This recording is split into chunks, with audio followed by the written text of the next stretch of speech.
अस्सलामुअलैकुम viewers, what a thrilling encounter. India versus south Africa पहला match आज रांची में खेला गया और मैच जो है वो कई लिहाज से बड़ा इंपॉर्टेंट था, क्योंकि आप देखें शुभमान गिल की जगह जो है जायसवाल को ओपनिंग का मौका मिला, श्री अय्यर की जगह गायकवाड को लाया गया और इसी तरीके से विराट कोहली और रोहित शर्मा जो कि दोनों टेस्ट और टी20 से रिटायर हो चुके हैं, तो हर वो मैच जिसमें वो खेलते हैं एक ट्रीट होती है उनके फैंस के लिए कि वो उनको देखें और वो रन्स करें।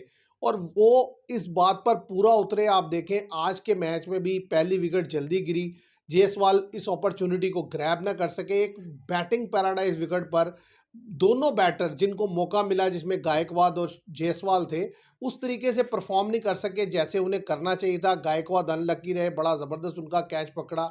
जायसवाल अच्छे टच में नजर आए लेकिन कोई खातिर खा रन नहीं कर सके। अपॉर्चुनिटी और पिच को अगर उसकी जो मैं समझता हूँ उससे फ़ायदा उठाया है, वो उठाया रोहित शर्मा और विराट कोहली ने। टॉप क्वालिटी 100 आया विराट कोहली की तरफ से। अब उनके 8300 हो चुके हैं ओवरऑल सब फॉर्मेट्स के मिलाकर, और आप देखें उन्होंने 135 रन किया। और सबसे खूबसूरत बात यह थी कि आज उन्होंने 7 सिक्सेस लगाए। नो डाउट वो एक्सेप्शनल प्लेयर हैं, all round the ground shots खेलते हैं, लेकिन आज मैं समझता हूँ उन्होंने एक अलग ही लेवल की पारी खेली, जिससे उन्होंने एक दफ़ा फिर जितने भी अपने क्रिटिक्स हैं या जो भी लोग ये बात कर रहे हैं कि क्या वो आगे कितना अरसा खेलेंगे, तो मैं समझता हूँ ये दोनों प्लेयर विराट कोहली और रोहित शर्मा ये अपना ये रिटायरमेंट का डिसीजन खुद लेंगे। कोई दूसरा जो है वो ये डिसीजन नहीं ले सकेगा, क्योंकि जिस तरीके से उन्होंने अपनी फिटनेस साबित की पूरे मैच में, जिस तरीके से अपनी क्लास साबित की, और मैं समझता हूँ कि अब ये बात मेरा ख्याल है इस पर डिस्कशन करना भी फजूल है कि जी रिटायरमेंट जब उनका दिल करेगा वो रिटायरमेंट लेंगे, उस वक्त तक वो क्रिकेट खेलेंगे, क्योंकि उनमें क्रिकेट बहुत बाकी है। दोनों ने आज जो मैच खेला उससे खेल कर दिखाया।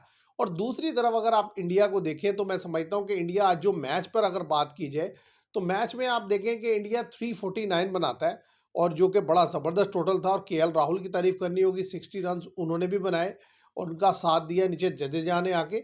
लेकिन ड्यू की वजह से इंडिया बिल्कुल बेबस हो गया था मिडिल ओवर्स में। लेकिन उसके बाद आप कह सकते हैं कि early on Harshit Rana exceptional bowling, उन्होंने 3-4 विकेट्स ली। इसी तरीके से कुलदीप यादव ने 4 विकेट्स ली। ये दो ऐसे बॉलर थे जिन्होंने इंडिया को मैच में वापस भी लाए और इंडिया को मैच जितवा के दिया। मैं ये समझता हूँ कि नो डाउट इंडिया ये मैच जीता है, और ड्यू फैक्टर की वजह से एक अच्छा टफ कंपटीशन देखने को मिला है। अदरवाइज जिस तरीके से 11 फॉर 3 थे साउथ अफ्रीका के, अगर ड्यू फैक्टर ना होता तो मुझे लगता है एक वन साइडेड गेम होता और इंडिया इजीली ये मैच जीत लेता।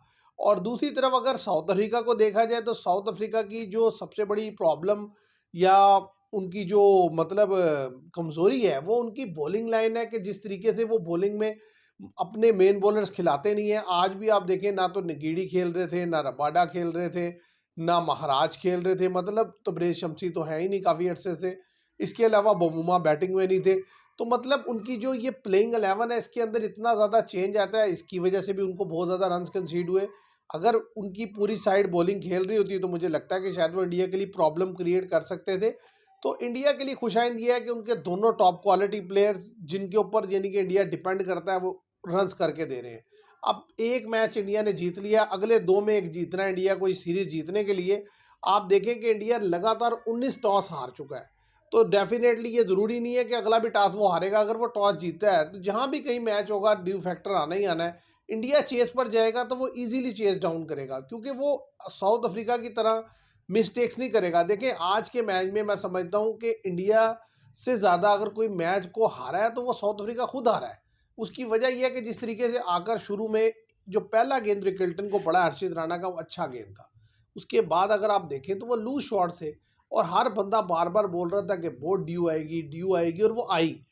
सिर्फ साउथ अफ्रीका अगर 5 ओवर ठीक से ढंग से बैटिंग कर लेता तो मैं समझता हूँ कि इजीली मैच जो है ना वो चेस डाउन हो जाना था।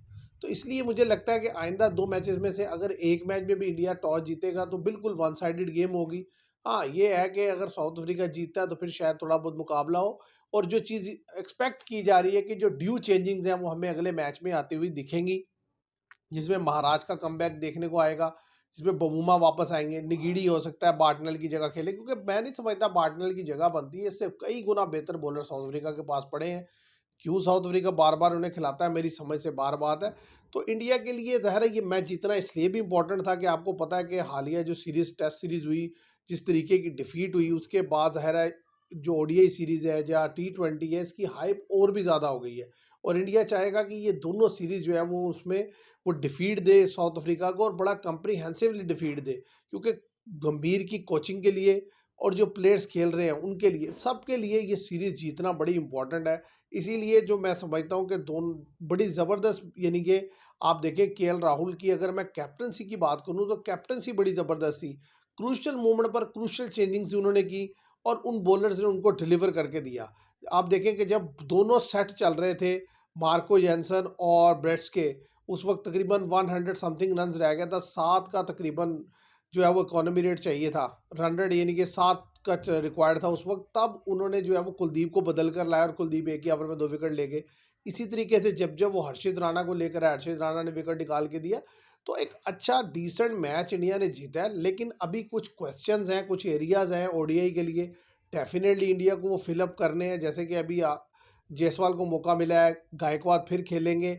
इनका मिडिल ऑर्डर में परफॉर्म करना बड़ा ज़रूरी है। अगर ये ऐसा नहीं करते तो ज़ाहिर है गायकवाद की जगह तिलक वर्मा बैठे हैं, उनको मौका दिया जा सकता है। इसी तरह ओपनिंग स्लॉट पर भी जो लड़के अवेलेबल हैं, उनको मौका दिया जा सकता है, कि यानी कि अभिषेक शर्मा भी हैं। तो इस लिहाज से देखना ये होगा कि आइंदा 2 मैचेज़ में ये लड़के कैसा परफॉर्म करते हैं। अगर तो ये अच्छा खेलेंगे, तो डेफ़िनेटली ओडीआई में अपनी जगह बनाने में कामयाब हो जाएँगे और आइंदा भी स्क्वाड का ये हिस्सा भी रहेंगे और वक़्तन-फ़ौक़्तन इन्हें मौका मिलता भी रहेगा। और कुलदीप यादव जो मैं समझता हूँ उनका मेन तुरप कार्ड है। और वाशिंगटन सुंदर के बारे में मैं एक ही बात कहूँगा कि अगर उनको प्रॉपरली यूटिलाइज नहीं करना आपने बैटिंग में और बॉलिंग में, आज तो फिर भी यानी कि बॉलिंग तो की है लेकिन बैटिंग में को खातिर खा यूजेज उनका नज़र नहीं आया। तो इस तरीके से मुझे लगता है थोड़ा सा जो है ना वो उनका टीम में होना मेरी समझ में नहीं आता। अभी इंडिया डेफिनेटली एक मेन अपने प्लेयर को लैक कर रहा है, वो हार्दिक पांड्या है। वो चाहे ओडीआई हो टी20 हो, वो मेन पार्ट है। इसी तरीके से इंडिया के भी मेन लड़के कई जो है वो बाहर थे, जिसमें जसप्रीत बुमराह है, बॉलिंग वाली साइड है। ये मुझे लगता है कि इंडिया को अपनी बॉलिंग जो है वो कम से कम फाइनलाइज कर लेनी चाहिए, ताकि कम से कम पता हो कि भाई ओडीआई में आपके पास कौन से बॉलर हैं जो डेफिनेटली खेलेंगे, क्योंकि ज़्यादातर ओडीआई जो खेलते हैं वो यही बॉलर खेलते हैं। लेकिन जब एक बड़ा इवेंट आएगा तो आप इनके साथ नहीं जाएंगे, आप डेफिनेटली बुमराह और सिराज और दूसरे बॉलर्स को जो है वो इम्पोर्टेंस देंगे और उनको लेके जाएंगे, इसलिए उनको वक्तन फ़ौक़्तन ये भी खेलने चाहिए। तो एक अच्छा विन है, देखते हैं अब जब सेकंड मैच होगा उसमें कैसा आता है। खेल देखने को मिलता है, उम्मीद करेंगे कि इसी तरह का एक अच्छा एनकाउंटर देखने को मिले। आज के लिए इतना ही।